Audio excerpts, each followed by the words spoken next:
Hi అండి, అందరూ ఎలా ఉన్నారు? Welcome back to our channel Srilakshmi creation. అందరూ బాగున్నారా? ఈరోజు నేను మంచి పిండి వంటలు అయితే మీ ముందుకు పట్టుకొచ్చేసాను. ఏంటి ఆ పిండి వంటలు అని అనుకుంటున్నారా? అయితే ఈరోజు మనం పెసరపప్పుతో జంతికల్ని ఎలా చేసుకోవాలి, నోట్లో పెట్టుకుంటే కరిగిపోయేలాగా ఎలా చేయాలి అనేది ఈ వీడియో నేను మీకు చూపిస్తాను. చాలా బాగుంటాయి. అందరూ మినపగుళ్ళు వేసి శనగపప్పు వేసి జంతికలు చేస్తూ ఉంటారు కదా, మేమైతే పెసరపప్పు వేసి చేస్తాము. చాలా అంటే చాలా గొల్లగా వస్తాయండి. ఈజీగా చేసేసుకోవచ్చు. ఎలా చేసుకోవచ్చు ఏంటి అనేది ఈ వీడియోలో చూసేద్దాం. తెలంగాణలో అయితే మురుకులు అని పిలుస్తారండి. మా దగ్గర ఆంధ్రాలో అయితే జంతికలు అని పిలుస్తారు. తేడా ఏముండదండి, పేరు ఒకటే మారుతుంది. మనం ఉన్న ప్రదేశాన్ని బట్టి పేరు అనేది మారిపోతూ ఉంటుంది. ప్రతి ఒక్క దగ్గర కూడా అంతే అండి. ఒక్కొక్క దగ్గర ఒక్కో పేరుతో పిలుస్తారు కదా, మేమైతే జంతికలు అని పిలుస్తాం. జంతికలు, పెసరపప్పు జంతికలు ఎలా చేసుకోవాలో ఈ వీడియోలో నేను మీకు చూపించేస్తాను. వచ్చేయండి మరి వీడియోలోకి వెళ్ళిపోయి ఎలా చేయాలో చూసేద్దరు కానీ. అలాగే నా వీడియో మీకు నచ్చితే లైక్ చేయడం, షేర్ చేయడం, సబ్స్క్రైబ్ చేయడం మాత్రం మర్చిపోకండి. పెసరపప్పుతోని జంతికలు ఎలా చేసుకోవాలో ఈ వీడియోలో చూసేద్దాం రండి. చాలా అంటే చాలా ఈజీగా చేసుకోవచ్చు.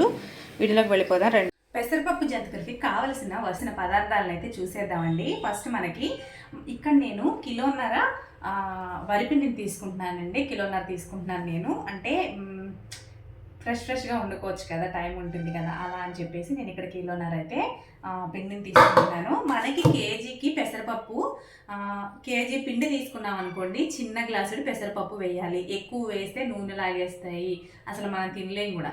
అందుకని గుల్లగా వస్తాయి కానీ నూనె అనేది లాక్కుంటాయి అనమాట. చిన్న గ్లాసుడు కొంచెం 4 బద్దలు తక్కువైనా పర్లేదు కానీ 4 బద్దలు ఎక్కువ కాకుండా చూసుకోవాలి ఎప్పుడైనా సరే మనం. దీంతో నేను కేజీ పిండిని తీసుకున్నాను కదండి. దీంతో 1 గ్లాస్ వేసి ఇందులో ఇక్కడ మీకు లైన్స్ కనబడుతున్నాయి కదా, ఈ లైన్స్కి అయితే వేస్తాను. అంటే 1.5 అనమాట, 1.5. అంటే మనం కొంచెం తక్కువ పిండి కొంచెం అటు ఇటు అవుతుంది మనం తీసుకున్నప్పుడు. కరెక్ట్గా లెక్కేసి తీసుకోవాలంటే తీసుకోలేం కదా. కేజీన్నరకి 2 కేజీలకి అయితే కరెక్ట్, కేజీకి అయితే 1 గ్లాస్ అండి, 2 కేజీలకి అయితే 2 గ్లాసులు. కొంచెం తక్కువ వేసుకున్నా పర్లేదు కానీ ఎక్కువ మాత్రం వేసుకోవద్దు. అలాగే ఇప్పుడు నేను కేజీన్నర తీసుకున్నాను కాబట్టి 1 గ్లాస్ వేసి ఇందులో హాఫ్ కంటే కొంచెం తక్కువ వేస్తానండి. వేసి మీకైతే ఎలా చేయాలనేది చాలా ఈజీగా చూపిస్తాను. నోట్లో పెట్టుకుంటే భలే కరిగిపోతాయి. అసలు మీరే చెప్తారు చాలా బాగున్నాయని వండుకునే వాళ్ళు. అలాగే ఇక్కడ నువ్వులు వేసుకుంటున్నానండి నేను. కమ్మగా ఉంటాయి అనమాట నువ్వులు వేస్తే. పెసరపప్పునైతే అయితే తీసుకున్నాను, మీకు చూపిస్తాను ఇవి ఏం ప్రాసెస్ ఎలా చేయాలనేది. వాము, మనం ఈ జంతికల్లోని మనం కారాన్ని అయితే వేయట్లేదండి, పచ్చిమిరపకాయల పేస్ట్ని వేస్తాం అనమాట. ఇవి తెల్లగా ఉంటాయి చూడ్డానికి, కాకపోతే నోట్లో పెట్టుకుంటే చాలా బాగుంటాయి తినడానికి. ఓకే, తర్వాత మనం ఈ పచ్చిమిర్చిని అలాగే మనం తీసుకున్న పెసరపప్పుని ఉడకబెట్టుకోవాలండి. మనం కుక్కర్లో 1 విజిల్ పెట్టి ఉడకబెట్టాలి. ఉడకబెట్టిన తర్వాత పచ్చిమిర్చిని పెసరపప్పుని రెండింటిని కలిపి మిక్సీకి చేయాలన్నమాట. అంటే మనం గ్రైండ్ చేసుకోవాలి. అది కూడా మీకు చూపిస్తాను ఇప్పుడు. ఇవైతే పక్కకు పెట్టేసుకొని నెక్స్ట్ ప్రాసెస్లోకి అయితే వెళ్ళిపోదాం. ఇక్కడ నేను పెసరపప్పులు ఉడికించుకోవడానికి కుక్కర్ని అయితే తీసుకుంటున్నానండి. మెత్తగా ఉడకాలి కదా, అందుకని చెప్పేసి కుక్కర్ని తీసుకుంటున్నాను. ఇక్కడ మనం తీసుకున్న గ్లాస్తోని ఇదిగోండి 1 గ్లాస్ పెసరపప్పు కేజీకి, హాఫ్ కేజీకి వచ్చేసి ఇదిగోండి హాఫ్ గ్లాస్లో కొంచెం తక్కువే తీసుకుంటున్నాను. ఇవి చాలా గుల్లగా వస్తాయండి, నేను చెప్తున్నానని కాదు, మీరు కూడా ఒకసారి ట్రై చేయండి, మీకు కూడా తెలుస్తుంది. అలాగే ఇందులోని మనం కడిగి తీసుకున్న పచ్చిమిర్చి అన్ని నేను కడిగేసి ఆరబెట్టాను అనమాట. వీటిని మన కారానికి తగ్గట్టుగా వేసుకోవాలండి. మనం ఎంత కారం తింటామని వేసుకోవాలి. మేమైతే కొంచెం కారం ఎక్కువ తింటామన్నమాట, అందుకని చెప్పి ఎక్కువ వేస్తున్నాను. మీరు చూసి వేసుకోండి మీకు సరిపడినంత. ఇప్పుడైతే నెక్స్ట్ వాటర్ని అయితే వేసేసుకుందాం. ఇక్కడ నేను 1 గ్లాస్ వాటర్ వేసేస్తున్నాను. మనకి పెసరపప్పు నీళ్ళు తక్కువ వేస్తే మాడిపోతుందండి, అప్పుడు మనకి కొలత అనేది మిస్ అయిపోతుంది అనమాట. అందుకని చెప్పేసి పలుచగా ఉన్నా పర్లేదు కానీ 1 గ్లాస్ వేసాను. దీన్ని 1 విజిల్ అయితే సరిపోతుంది, 1 విజిల్ పెట్టేసుకోవాలి. ఉడికిన తర్వాత మిగిలిన ప్రాసెస్ అయితే చూపిస్తాం. అయితే ఉడికిపోవాలండి పెసరపప్పు. దీన్ని చల్లార్చుకున్న తర్వాత మనం గ్రైండ్ చేసేసుకుంటే మెత్తగా అయిపోతుంది. ఈ గ్రైండ్ చేసుకున్న లిక్విడ్ ఉంటుంది కదా, ఈ లిక్విడ్తోనే మనమైతే పిండి మొత్తాన్ని కలుపుకోవాల్సి ఉంటుందండి. చూద్దాం, ఇదైతే చల్లార్చిన తర్వాత గ్రైండ్ చేసుకుందాం. పెసరపప్పు అయితే చల్లారిపోయిందండి. పచ్చిమిరపకాయలు, పెసరపప్పు ఈ రెండింటినీ కలిపి మిక్సీకి అయితే వేసుకోవాలి. ఇలా మెత్తగా పేస్ట్లా పెట్టుకోవాలండి. కొంచెం వాటర్ వేసుకొని పెట్టుకోవాలి. ఇప్పుడైతే ఈ పిండిలోని మనం కొంచెం ఉప్పునైతే వేసేసుకుందాం. సరిపడా ఉప్పుని వేసుకోవాలండి ఇప్పుడే, మళ్ళీ తర్వాత కలపడానికి అయితే అడ్జస్ట్ అవ్వదు. తర్వాత ఈ నువ్వుల్ని కమ్మగా ఉంటాయి కాబట్టి కొన్ని ఎక్కువ వేసుకున్న ఇబ్బంది ఉండదండి. అలాగే వాము డైజెషన్ ప్రాబ్లం లేకుండా వామండి. ఈ 3 వేసుకొని బాగా కలుపుకున్న తర్వాత ఉప్పును వేసి కలుపుకున్న తర్వాత మాత్రమే నెక్స్ట్ మనం పెసరపిండి అలాగే పచ్చిమిరపకాయల పేస్ట్ 2 కలిపి మిక్సీ పెట్టుకున్నాం కదా, దాన్ని వేసి కలుపుకోవాలి. దాంతోనే పిండి అంతా కలుపుకోవాలండి, గట్టిగా కలుపుకోవాలి. కొంచెం ఇబ్బందిగా ఉన్న టేస్ట్ చాలా బాగుంటుంది. మనం ఒత్తేటప్పుడు ఇబ్బందిగా ఉంటుంది, ఎందుకంటే పిండి అనేది కొంచెం గట్టిగా కలుపుతాం కదా, అందుకని చెప్తున్నాను. ఇప్పుడు ఉప్పు అంతా పిండిలో కలిసిపోతుంది కాబట్టి ఈ పెసరపిండిని అయితే వేసేసుకుందాం. దీంతోనే కలుపుకోవాలండి మొత్తాన్ని అయితే. ఒకవేళ ఈ పిండితో కూడా సరిపోలేదు అన్నప్పుడు కొంచెం వేడి వాటర్ వేసుకొని కలుపుకోవచ్చు. లేదంటే ఈ పిండిలోనే వేడివేడిగా ఉన్నప్పుడు మిక్సీ పెట్టారనుకోండి కుదరదు కదా, అందుకని చెప్పి చల్లారిపోతుంది కదా, కొన్ని వేడి నీళ్ళు వేసుకొని కలుపుకుంటే సరిపోతుంది. ఇది మొత్తం ఇలాగే కలిపేసుకోవాలి. ఇది కూడా అదేనండి, పెసరపిండి అలాగే పచ్చిమిరపకాయల పేస్ట్ ఈ రెండింటిని వేసేసి బాగా గట్టిగా దగ్గరగా కలుపుకోవాలి. చూపిస్తాను ఇక్కడ ఎలా కలుపుకోవాలో మీకు. ఏమైనా వాటర్ పడితే కొంచెం వేడి నీళ్ళు వేసి కలుపుకుందాం. ఇలా అయితే మనం పెసరపిండి పచ్చిమిరపకాయల పేస్ట్ ఇలా కలుపుకున్నాం కదా, ఇది మొత్తం మనం గట్టిగా కలుపుకోవడానికి వేడి నీళ్ళు అయితే పెట్టుకోవాలండి. లేదు అంటే మనం పెసరపప్పు మిక్సీ పెట్టినప్పుడే కొంచెం వాటర్ని యాడ్ చేసుకున్నా పర్లేదు, కానీ పెసరపిండి చల్లారిపోయిన తర్వాత మాత్రమే మనం వాటర్ని యాడ్ చేస్తాం కదా, అందుకని చెప్పేసి నేను ఇక్కడ వేడి నీళ్ళను సపరేట్గా చేసి పోస్తున్నాను. కానీ ఇలా పోస్తే ఇంకా కొంచెం బాగుంటుంది. గోరువెచ్చని నీళ్ళతోని కలుపుకుందాం. మిగిలింది కొంచెం కొంచెంగా వేడి నీళ్ళను వేసుకుంటూ అక్కడక్కడ వేసుకుంటూ ఎక్కువ కలుపుకోవద్దండి, మళ్ళీ ఎక్కువ వాటర్ వేసుకుంటే ఇబ్బంది అవుతుంది. కొంచెం కొంచెంగా అయితే కలిపేసుకుందాం. ఫస్ట్ వేడి నీళ్ళు కాబట్టి గరిటతో కలుపుకున్న తర్వాత పిండి వల్ల నీళ్ళు అయితే చల్లారుతాయండి, అప్పుడు మనం చేత్తో అయితే ముద్దలాగా కలుపుకుందాం.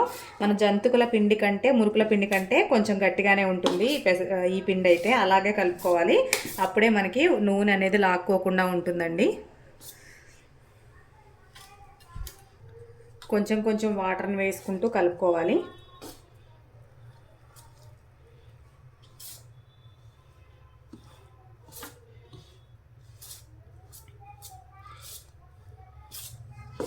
వేడి నీళ్ళు పోయడం వల్ల జంతుకులు బాగా గుల్లగా వస్తాయండి. ఆల్రెడీ మనం పెసరపప్పు వేసాం కాబట్టి గుల్లగానే వస్తాయి, కానీ చన్నీళ్ళు వేయటం వల్ల గుల్ల అనేది విరిగిపోయి గట్టిగా వచ్చే అవకాశాలు ఉన్నాయి. అందుకని చెప్పేసి వేడి నీళ్ళు పోసుకోవాలని చెప్తున్నాను. ఇప్పుడు చేతితో కలిపేసుకుందామండి. కొంచెం చల్లారింది, మొత్తాన్ని చేతితోనే కలుపుకోవాలి.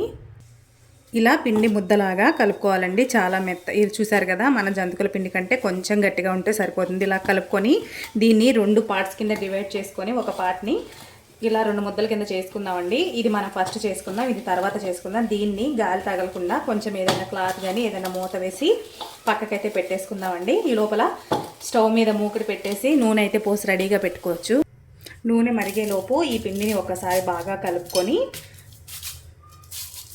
చిన్న చిన్న చూడండి గట్టిగానే ఉంటుందండి, గట్టిగా ఉంటేనే మనకు ఆయిల్ అనేది లాక్కుండా ఉంటుంది. అలాగే చాలా క్రిస్పీగా వస్తాయి ఇవి. నా చేతికి కూడా అంటుకుంటలేదు, చూసారా, ఇలా ఉంటుందన్నమాట. పెసరపప్పుతో చేసే జంతికలు అయితే మనము తడి చేయొద్దండి, తడి చేయడం వల్లే నూనె ఎక్కువ లాక్కుతూ ఉంటుందన్నమాట. ఇప్పుడు నేనైతే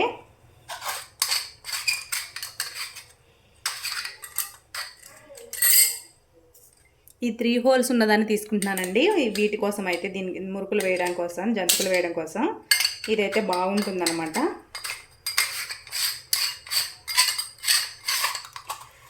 కింద ఉన్న దాన్ని కూడా తడపాలి. దీన్ని జంతికలు వేసేటప్పుడు మనమైతే కొంచెం తడుపుతాం కదా వాటర్తో, దీనికి పెసరపిండి వాటితో అయితే తడపొద్దండి. తడపకుండా డైరెక్ట్గా ఇలా అయితే పెట్టేసుకోవాలి.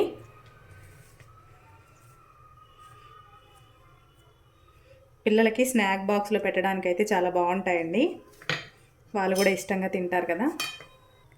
ఒకరు ఉన్నా కూడా జంతికలు ఈజీగా చేసుకోవడానికి కోసం నేనైతే ఇక్కడ మీకు చూపించిన విధంగా పేపర్లను అయితే వేసుకుంటానండి. దీని మీద నేను తిప్పుకుంటానమాట.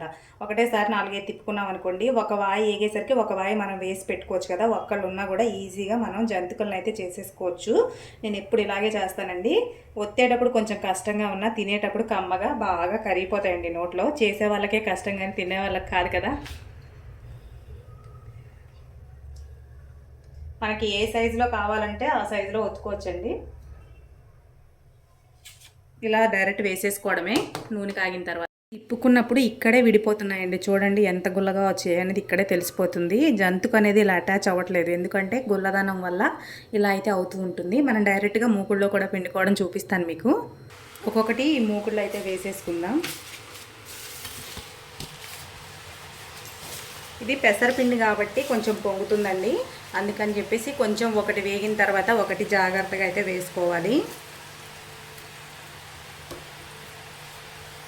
ఒక పక్క అయితే వేగిపోయినాయండి, మరో పక్కకి తిప్పుకుందాం. ఇవి తెల్ల తెల్లగా ఉంటాయి కానీ తినడానికి చాలా టేస్టీగా ఉంటాయండి. ఇక్కడ మనం కారం వేయట్లేదు కదా, కలర్ కోసం అయితే కారాన్ని అయితే వేయలేదు. మనం ఇక్కడ పెసరపప్పును వేసుకున్నాము, అలాగే పచ్చిమిరపకాయల పేస్ట్ని వేసుకున్నాం కదా, అందుకని చెప్పేసి ఇవి తెల్ల తెల్లగా కనిపిస్తాయి. కానీ ఇక్కడ మీకు గుల్లగా ఉంటాయా లేదా అనేది ఈజీగా తెలిసిపోతుందండి. ఎందుకు అంటే చూసారా, ఇవన్నీ ఇలా విడిపోతున్నాయి అన్నమాట ఏగంగానే.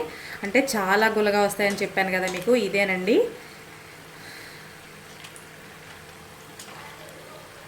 ఎక్కువ కలర్ రావండి, కాకపోతే ఇవి చూడ్డానికి కలర్ లేకపోయినా తినడానికి చాలా కమ్మగా నోట్లో వేసుకుంటే కరిగిపోయే విధంగా అయితే ఉంటాయి. మీకు ఇక్కడైతే క్లియర్గా కనిపిస్తుంది కదా, కదిపితేనే ముక్కలు అనేది విడిపోతుందండి. అలా అయితే అంత గుల్లగా అయితే వచ్చేసినాయి కదా. చూడండి, ఇలా పక్కకి వెనక్కి టర్న్ చేద్దామంటేనే ముక్కలు ముక్కలుగా విడిపోతున్నాయి. చాలా అంటే చాలా గుల్లగా వస్తాయండి. నేను చెప్పిన విధంగా మీరు కూడా ఒకసారి ట్రై చేయండి. మనకి నూనె ఇలాగా బుడగలు రావడం ఆగిపోయిందంటే మనకి ఇవి వేగిపోయినట్టండి. వీటిని అయితే మనం తీసేసుకుందాం. మరీ ఎక్కువ కలర్ వస్తే కూడా కొంచెం గట్టిగా అయిపోతాయి అనమాట. ఇవి పెసరపప్పు కాబట్టి కలర్ ఏమీ ఉండవు, తెల్లగా ఉన్న చాలా టేస్టీగా ఉంటాయని చెప్పాను కదా. ఇవైతే తీసేసుకోవచ్చు. మనం వేసిన జంతుకు వేసినట్టు కాకుండా మొత్తం విడిపోయింది చూసారా, గుల్లదనం వల్ల ఇలా విడిపోవడం అయితే జరుగుతుంది. జంతుకుల కంటే జంతు కొమ్ముల్లాగా కనిపిస్తాయండి ఇవి, అంటే అంత గుల్లగా వస్తాయి కదా. ఇగో చూడండి, ఇలా చేతితో మెల్లగా ఆయిల్లో అయితే వదలాలండి, లేదంటే చేతుల మీద పడతాయి అన్నమాట. అందులోకి పెసరపప్పు కాబట్టి ఒకసారి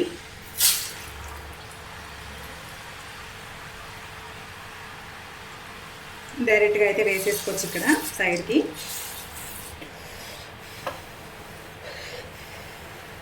ఇక్కడ మీరు చూస్తున్న విధంగా అయితే పొంగుతాయండి పెసరపప్పువి, అందుకని చెప్పేసి కొంచెం నూనె తక్కువ పోసుకోవాలి ఎప్పుడైనా.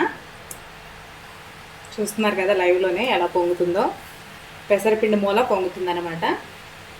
ఇప్పుడు పొంగు తగ్గిన తర్వాత హైలో పెట్టుకుంటే సరిపోతుంది, వేగిపోతాయి.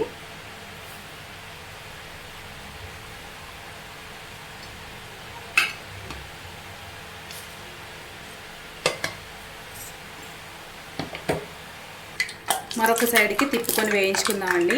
ఎలా వచ్చినాయి అనేది మీకు చూపిస్తాను లైవ్లోనే.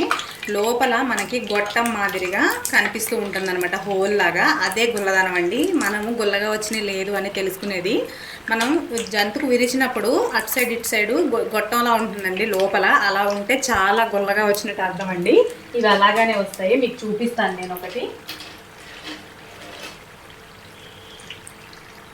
ఇదిగోండి, ఇలా తీసుకున్నాం కదా, ఇలా తీసుకున్నప్పుడు ఇలా విరిచినప్పుడు మనకి లోపల చూసారా ఎంత గుల్లగా కనిపిస్తున్నాయి. లోపల చిన్నగా రంధ్రం మాదిరిగా ఉంది కదా, ఇదేనండి గుల్లదనం అంటే.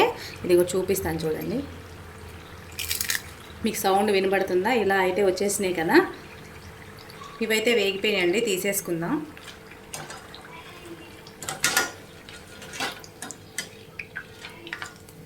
చూసారా ఎంత బాగా వచ్చినాయో.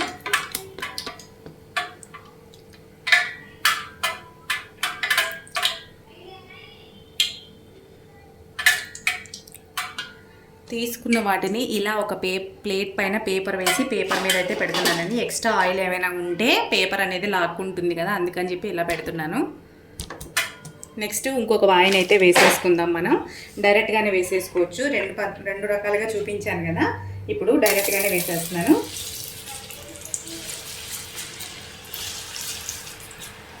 సిమ్లో పెట్టుకోవాలి, లేదంటే చేతి మీదకి వచ్చేస్తుంది ఆయిల్.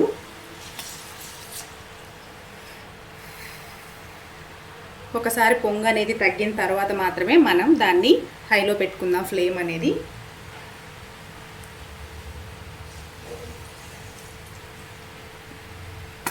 ఫ్లేమ్ని అడ్జస్ట్ చేసుకుంటూ ఉండాలి. తొందరగా వేగిపోతాయండి ఇవి పెసరపప్పు అయితే.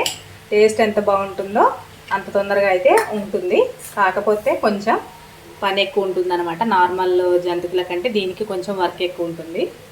నార్మల్ వాటికైతే మనం డైరెక్ట్గా పిండిలోనే అన్నీ కలిపి పట్టించేసుకోవచ్చు కదా, దీనికి అలా కాదు, ఉడకబెట్టి వేయించాలి. ఉడకబెట్టిన తర్వాత మిక్సీ చేసి కలపాలి కాబట్టి టైం అనేది ఎక్కువ తీసుకుంటుంది. ఒక సైడ్ వేగిపోయిన తర్వాత మరో సైడ్ అయితే తిప్పుకొని వీటిని అయితే వేయించేసుకుందాం. మనకి కదిపినప్పుడే ఇవైతే విడిపోతున్నాయండి, అంటే గుల్లదనం ఎక్కువ రావడం వల్ల కదిపినప్పుడే జంతుకు అనేది మనకి చిన్న చిన్న ముక్కలుగా పక్కకైతే అయిపోతున్నాయి. సెకండ్ వాయి కూడా వేగిపోయిందండి. వీటిని అయితే తీసేసుకుందాం. కదిపినప్పుడే మొత్తం అనేది విడిపోతున్నాయి. చూడండి అన్ని ముక్కలుగా అయిపోయినాయి కదా.